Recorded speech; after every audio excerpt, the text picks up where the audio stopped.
পরিবারের সবাই মিলে যদি কোথাও ঘুরতে যাওয়া হয় তাহলে যে কি পরিমাণে শান্তি লাগে সেটা কখনোই বলে বোঝানো যায় না। আজকে পরিবারের সবাইকে নিয়ে আমরা ঘুরতে যাচ্ছি, অনেক দিন ধরে কোথাও ঘুরতে যাওয়া হয় না। সবাই মিলে টাঙ্গাইল আমার খালার বাড়িতে যাচ্ছি, আর আমি জীবনের প্রথম আমার এই খালার বাড়িতে যাচ্ছি। তো আমরা খালার বাড়িতে যাওয়ার সময় কি কি করলাম সেই ভিডিওটাই আপনাদের সাথে শেয়ার করছি। আশা করছি আপনাদের কাছে ভিডিওটি অনেক ভালো লাগবে। হ্যালো এভরিওয়ান, আসসালামু আলাইকুম, কেমন আছেন আপনারা সবাই? তো আমি আমাদের খালার বাড়িতে যাওয়ার জন্য সবাই মিলে বাসা থেকে বের হয়ে পড়লাম। বাসা থেকে বের হয়ে আমরা সোজা স্ট্যান্ডে চলে আসলাম, আর স্ট্যান্ড থেকে ব্যাগ ট্যাগ নিয়ে ফুটওভার উপর দিয়ে হেঁটে হেঁটে বাস স্ট্যান্ডের দিকে যাচ্ছিলাম।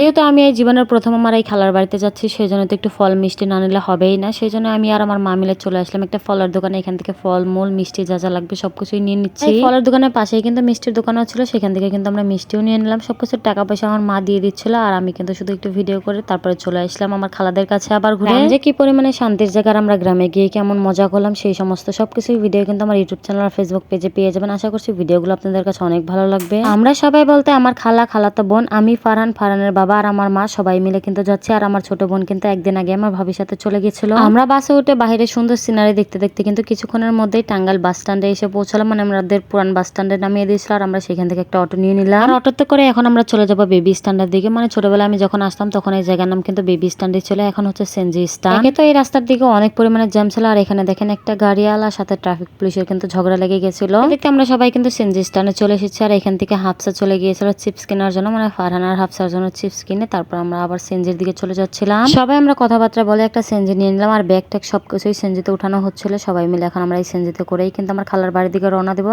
আর রওনা দেওয়ার সময় কিন্তু বাইরে অনেক সুন্দর সুন্দর দৃশ্য দেখতে পেয়েছি। মানে সেনজিতে ওঠার পরপরই আমরা বুঝতে পেরে গেছিলাম যে আসল গ্রামের সৌন্দর্য কিরকম হয়। মানে আমরা যে গ্রামের ভিতরে প্রবেশ করেছিলাম সেটার ফিল একটু একটু পাচ্ছিলাম। কতদিন হয়ে গেল নিজের চোখে এরকম সুন্দর সুন্দর দৃশ্যগুলো দেখতে পারি না। মানে যেহেতু আমাদের ওদিকে এরকম জায়গা একদম অনেক বছর হয়ে গেছে আমি কিন্তু টাঙ্গাইল আসি না। মানে লাস্ট বার যখন এসেছিলাম একদম 10 বছর আগে এসেছিলাম, আর 10 বছর পরে এখন আসলাম। তো সেনজি থেকে নেমে আমরা আরেকটা অটো নিয়ে চলে আসলাম নদীর পাড়ে। আর নদীর পাড়ে দৃশ্যটা দেখে তো আমার একদম চোখে শান্তি হয়ে গেছে। মানে দেখেন কত সুন্দর দেখা যাচ্ছিল, আর এদিকে চারোদিকে হোলাগুলো মানে সাজিয়ে রেখেছিল শুকানোর জন্য। হোলা বলতে হচ্ছে গিয়ে পাটখড়ি। আমরা এই নদীর পাড় থেকে গুদারা পার হতে হবে। মানে নদীতে তেমন একটা পানি নেই, তারপরও যেটুকু জায়গাতে পানি আছে ওইটুকু জায়গায় একটু নৌকা দিয়ে পার হতে হবে, সেটাকেই কিন্তু এদিকে গুদারা বলা হয়। বাবা ফারহানকে নৌকা থেকে পাটা ভিজিয়ে দিচ্ছিল নদীর পানিতে। যে দেখেন জীবনের প্রথম কিন্তু ফারহানও এদিকে নদীর পাড়ে এসেছে, আর হচ্ছে গ্রামের দিকে আসছে। নদীর পানি চারদিকে শুকিয়ে একদম চর পড়ে গেছে, আর আমার খালার বাড়ি কিন্তু একদমই চরে। কিন্তু আমরা কোনোদিনও যেহেতু আসিনি সেই জন্য আমাদের একটু খুঁজে খুঁজে যেতে হবে। আর যেহেতু কয়েক ঘন্টা আমরা জার্নি করে এসেছি সেই জন্য কিন্তু এসে আমরা কয়েকজনে মিলে কিন্তু নদীর পানিতে একটু পা ভিজিয়ে নিলাম, আর আমরা দুই বোন একটু দৌড়াদৌড়িও করছিলাম। ফারহান বাবা কিন্তু এগুলো দেখে অনেক বেশি এনজয় করছিল, কারণ ফারহান বাবা কিন্তু নদীর পানি দেখে একটু ভয়ও পাচ্ছিল, যেহেতু কোনোদিন দেখেনি। আর ফ্যামিলি সবাই মিলে যেহেতু এসেছি একটু মজা করতে করতে যেতেই হবে। যে দেখেন ফারহান বাবা কি পরিমাণে দৌড়াদৌড়ি করছিল চরের মধ্যে, যেহেতু আমরা নৌকা থেকে নেমে একটু চরের মধ্যে দিয়ে হাঁটাহাঁটি করতে করতে যাচ্ছিলাম। আর এই চরের মধ্যে দিয়ে কিন্তু রিক্সা ভ্যান তেমন একটা পাওয়া যায় না, হঠাৎ দুই একটা যদিও পাওয়া যায় তারপর আগে থেকে বলে রাখতে হয়, সে তাহলেই একমাত্র রিক্সা অটো পাওয়া যাবে। আর আমরা দেখতে দেখতে কিন্তু খালার বাসায় চলে এসেছি। গ্রামের অনেক সুন্দর সুন্দর ভিডিও কিন্তু আসছে, সেগুলো দেখতে হলে অবশ্যই আমার ফেসবুক পেজ আর ইউটিউব চ্যানেলে চোখ রাখতে হবে। দেখা হচ্ছে পরবর্তী ভিডিওতে। আল্লাহ হাফেজ।